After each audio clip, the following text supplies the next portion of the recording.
Hi friends, welcome to study with Hanshik. Please subscribe the channel. Telangana TET మరియు DSC ప్రత్యేకం.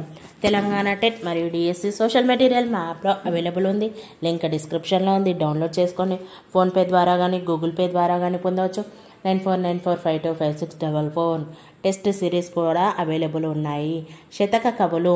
శతకం కవి సుమతి శతకం భద్దెన, శ్రీకాళహస్తీశ్వర శతకం ధూర్జటి, కుమారి శతకం పక్కి వెంకట నరసింహ కవి, సుభాషిత రత్నావళి ఏనుగు లక్ష్మణ కవి, ప్రభుతనయ శతకం కౌకుంట్ల నారాయణరావు, గాంధీ తాత శతకం శిరసేనహల్ కృష్ణమాచార్యులు, భరతసింహ శతకం సూరోజు బాలనరసింహాచారి, భవ్యచరిత శతకం డాక్టర్ టివి నారాయణ, దాశరథి శతకం కంచర్ల గోపన్న, నరసింహ శతకం మరియు నృకేసరి శతకం కాకస్యం శేషప్ప కవి, వేమన శతకం వేమన, నగ్న సత్యాలు శతకం రావికంటి రామయ్య గుప్తా, శ్రీ శ్రీనివాస బొమ్మల శతకం డాక్టర్ ఆడపు చంద్రమౌళి, శ్రీ యాదగిరి లక్ష్మీ నృసింహ శతకం శ్రీ దూపాటి సంపత్కుమారాచార్య, నారాయణ శతకం పోతన, చిత్త శతకం శ్రీపతి భాస్కర కవి,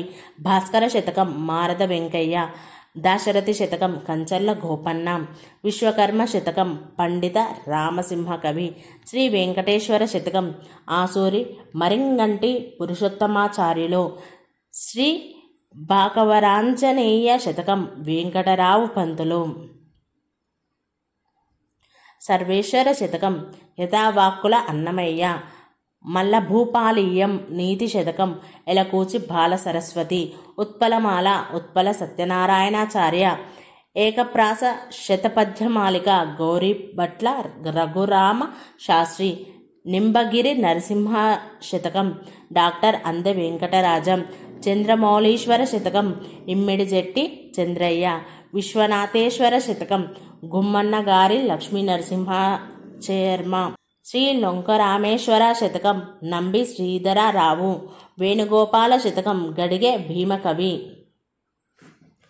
6వ తరగతి కంటెంట్. మొదటి భాగం అభినందన. కవి లేదా రచయిత శేషం లక్ష్మీనారాయణాచార్య. ఇతివృత్తం దేశభక్తి లేదా శ్రమ గౌరవం. ప్రక్రియ గేయం. పాఠం ఉద్దేశం. ఈ దేశం బాగోగులు కోరుతూ అందుకోసం నిరంతరం శ్రమించే కర్మవీరులు ఎంతో మంది ఉన్నారు. అట్లాంటి వారిలో ముందుండేది రైతులు, సైనికులు.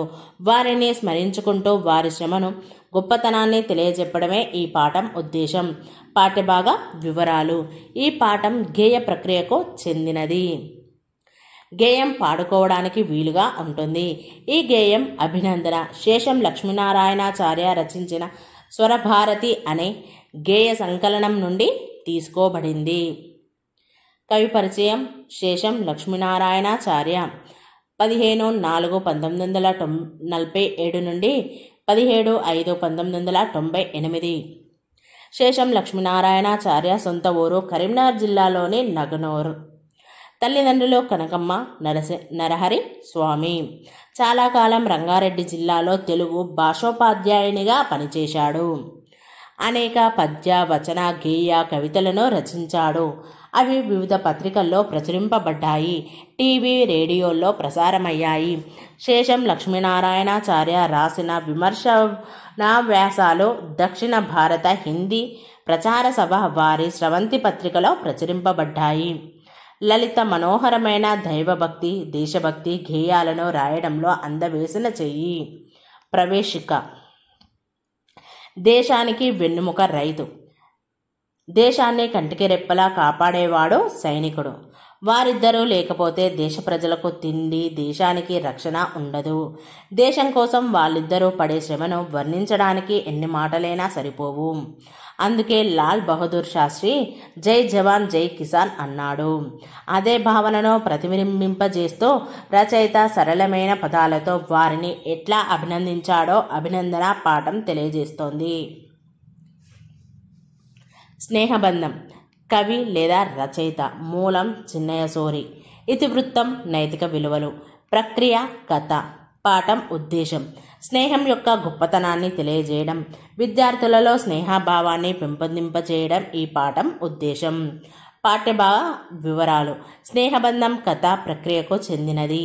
ఆకట్టుకునే కథనం, సరళత, పాత్రలకు తగిన సంభాషణలతో కూడుకొని ఉన్నదే కథ. విష్ణు శర్మ పంచతంత్రం ఆధారంగా చిన్నయ్య సూరి తెలుగులోనికి అనువదించిన మిత్రలాభంలోని కథకు సరళ వచన రూపమే స్నేహబంధం పాఠ్యభాగం. ప్రవేశిక. చిత్రాంగ, భయపడకు. ఇప్పటి వరకు మేము ముగ్గురం స్నేహితులం. ఇప్పుడు నువ్వు కూడా కలిశావు. నువ్వు కూడా మాతోనే ఉండు. ఒకరికొకరం సహాయపడుతూ కలిసిమెలిసి ఉందాం అంటూ మంతరకం అన్నది. పాఠంలోని ముఖ్యమైన అంశాలు: లఘుపతనకం కాకి, హిరణ్యకం ఎలుక, మంతరకం తాబేలు, చిత్రాంగుడు జింక. వర్షం కవి లేదా రచయిత పల్లా దుర్గయ్య. ఇతివృత్తం ప్రకృతి చిత్రణ. ప్రక్రియ ఖండకావ్యం. పాఠం ఉద్దేశం. వర్షాకాలపు సొగసును, సామాన్యులపై ఆ వర్ష ప్రభావాన్ని తెలియజేయడం వర్షం పాఠ్యభాగ ఉద్దేశం. వర్షం పాఠ్యభాగ వివరాలు. వర్షం పాఠ్యభాగం ఖండకావ్యం ప్రక్రియకు చెందినది. వస్తు వైవిధ్యం కలిగిన ఖండికలతో కూడి ఉన్న కావ్యం ఖండకావ్యం. వర్షం పాఠ్యభాగం డాక్టర్ పల్లా దుర్గయ్య రచించిన పాలవెల్లి అనే ఖండకావ్యం నుంచి తీసుకోబడింది. కవి పరిచయం. డాక్టర్ పల్లా దుర్గయ్య హనుమకొండ జిల్లా మడికొండ గ్రామంలో జన్మించాడు. తల్లిదండ్రులు నరసమ్మ, పాపయ్య శాస్త్రి. సంస్కృతం, తెలుగు, ఆంగ్ల భాషలలో పాండిత్యం ఉంది. ఉస్మానియా విశ్వవిద్యాలయం నుంచి తెలుగులో మొట్టమొదటి MA పట్టా అందుకున్నాడు. పల్లా దుర్గయ్య రచనలు: పాలవెల్లి గంగిరెద్దు 16వ శతాబ్ది అందలి ప్రబంధ వాజ్మేయం, తద్వికాసం అనే అంశంపైన పరిశోధన చేశాడు. పల్లా దుర్గయ్య శైలి తెలంగాణ పదజాలంతో సున్నితమైన హాస్యంతో సాగుతుంది. వర్షం పాఠం ప్రవేశిక. వర్షాకాలం వస్తే అందరికీ మేలు జరుగుతుంది. అయితే ఆ వర్షాలు కొంతమందికి కొన్ని ఇబ్బందులను కలిగించవచ్చు. అట్లాంటి ఇబ్బందులను కలిగించవద్దని వర్షాన్ని కోరుకుంటూ పల్లా దుర్గయ్య పద్యాలను రచించాడు. లేఖ ఇతివృత్తం చరిత్ర సంస్కృతి. ప్రక్రియ లేఖ లేదా యాత్ర రచన. లేఖ పాఠం ఉద్దేశం. లేఖ రచనను పరిచయం చేస్తూ తెలంగాణలోని ప్రముఖ దర్శనీయ స్థలాలను గురించి తెలియజేయడమే లేఖ పాఠ ఉద్దేశం. లేఖ పాఠ్యభాగ వివరాలు. ఈ పాఠం లేఖ రచన ప్రక్రియకు చెందినది. లేఖలో విషయం ప్రధానం. ఇది వచన రూపంలో ఉంటుంది. లేఖల్లో వ్యక్తిగత లేఖలు, కార్యాలయ లేఖలు, పత్రికలకు లేఖలు తదితర భేదాలుంటాయి. లేఖ ప్రవేశిక. వివిధ ప్రాంతాల సందర్శన మానవ మేధో వికాసానికి బాటలు వేస్తుంది. మానసిక చైతన్యాన్ని కలిగిస్తుంది. చారిత్రక స్థలాలు దర్శించడం వల్ల ఆనాటి జీవన విధానం, సామాజిక స్థితిగతులు, చరిత్ర, సంస్కృతి మొదలైన వాటి గురించి తెలుస్తుంది. అందువల్ల అట్లాంటి స్థలాల గురించి తెలుసుకోవాల్సిన అవసరం ఉంది. తెలంగాణలో అనేక దర్శనీయ స్థలాలు ఉన్నాయి. వాటిలో నాగార్జున సాగర్, వరంగల్, హైదరాబాద్ మొదలైన స్థలాల గురించి లేఖ రూపంలో ఉన్న ఈ పాఠం తెలియజేస్తుంది.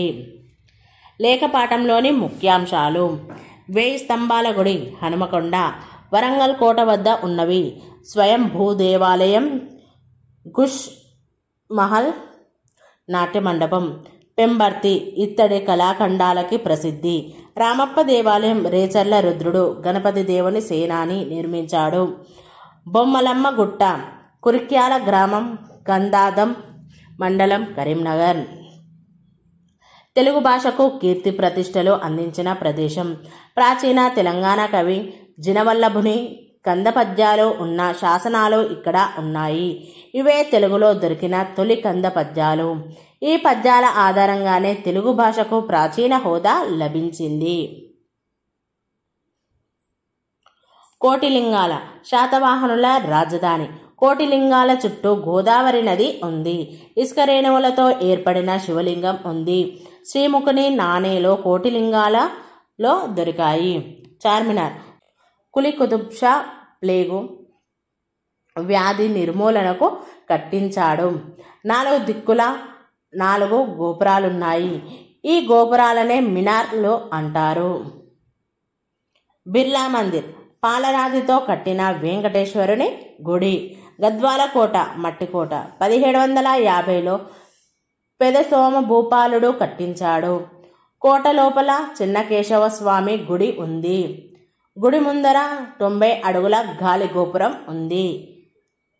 చిన్న సోమ భూపాలుడు ఇతని ఆస్థానంలో అష్టదిగ్గజ 8 మంది కవులు ఉండేవారు. పిల్లల మర్రి పాలమూరు జిల్లాలో ఉంది. ఇక్కడ చాలా పెద్ద మర్రి చెట్టు ఉంది. శతకసుధ ఇతివృత్తం నైతిక విలువలు. ప్రక్రియ శతకం. శతకసుధ పాఠం ఉద్దేశం విద్యార్థుల్లో నైతిక విలువలు పెంపొందించడం, వారిని ఉత్తమ పౌరులుగా ఎదిగేటట్లు చేయడం ఈ పాఠ్యభాగ ఉద్దేశం. శతకసుధ పాఠ్యభాగ వివరాలు. శతకసుధ పాఠం శతక ప్రక్రియకు చెందినది. శతకం అంటే 100 పద్యాలు కలది అని అర్థం. కొన్ని శతకాల్లో 100కు పైగా పద్యాలు ఉంటాయి. సాధారణంగా శతక పద్యాలకు మకుటం ఉంటుంది. ఈ పాఠంలో సుమతి, శ్రీకాళహస్తీశ్వర, కుమారి, సుభాషిత రత్నావళి, ప్రభుతనయ, గాంధీ తాత, భరతసింహ, భవ్యచరిత శతకాల పద్యాలు ఉన్నాయి. కవులు వారి శతాబ్దాలు. 13వ శతాబ్దం బద్దెన, యథావాక్కుల అన్నమయ్య. 15వ శతాబ్దం పోతన. 16వ శతాబ్దం దూర్జటి. 17వ శతాబ్దం పక్కి వెంకట నరసింహ కవి, భూపతి భాస్కర కవి, మారద వెంకయ్య, కంచర్ల గోపన్న, భక్త రామదాసు, వేమన, ఎలకూచి బాల సరస్వతి. 18వ శతాబ్దం ఏనుగు లక్ష్మణ కవి, కాకస్తం శేషప్ప కవి. సుమతి శతకం బద్దెన 13వ శతాబ్దానికి చెందినవాడు. లౌకిక నీతులను అతి సులువుగా కందపద్యాల్లో ఇమర్చి సుమతి శతకాన్ని రాసిన కవి బద్దెన. వేములవాడ చాళుక్యరాజు భద్రభూపాలుడే బద్దెన అని చరిత్రకారుల అభిప్రాయం. నీతిశాస్త్ర ముక్తావళి అనే గ్రంథాన్ని రాశాడు. శ్రీకాళహస్తీశ్వర శతకం దూర్జటి. మహాకవి దూర్జటి 16వ శతాబ్దంనకు చెందినవాడు. శ్రీకృష్ణదేవరాయల ఆస్థానంలో ఉండే అష్టదిగ్గజ కవులలో ఒకరు. శ్రీకాళహస్తీశ్వర శతకంతో పాటు శ్రీకాళహస్తి మహత్యము అనే ప్రబంధాన్ని రాశాడు.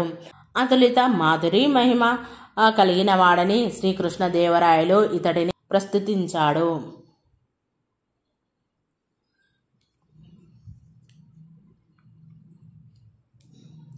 కుమారి శతకం పక్కి వెంకట నరసింహ కవి 17వ శతాబ్దానికి చెందినవాడు. పక్కి వెంకట నరసింహ కవి రాసిన కుమారి శతకం తెలుగు శతకాల్లో ప్రసిద్ధమైంది.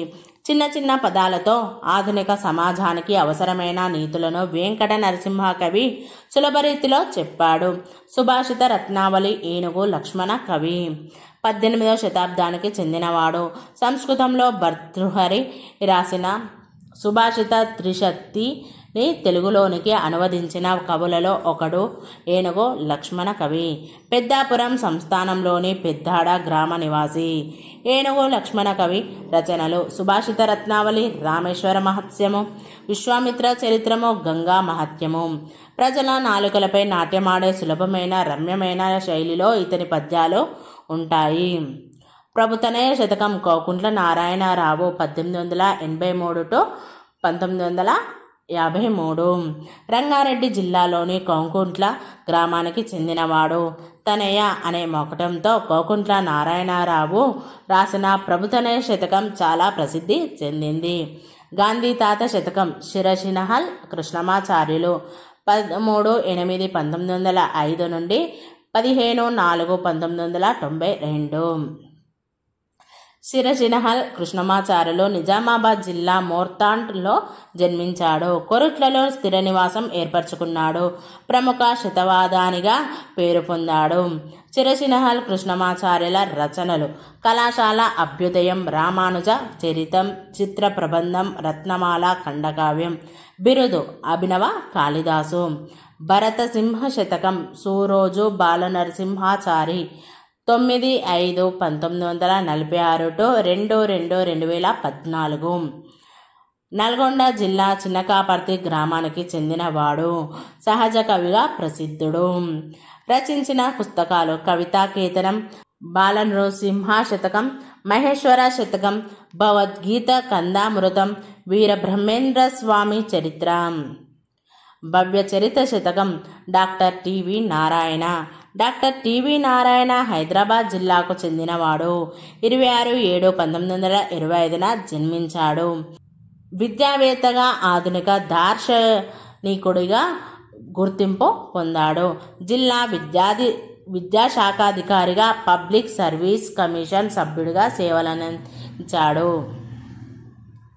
టివి నారాయణ రచనలు: జీవనవేదం, హర్షపుత్ర శతకం, భవ్యచరిత శతకం, ఆత్మదర్శనం, కవితా సంపుటి, అమరవాక్సుధా స్రవంతి, ఉపనిషత్తులపై వ్యాస సంపుటి, శతకసుధ ప్రవేశిక.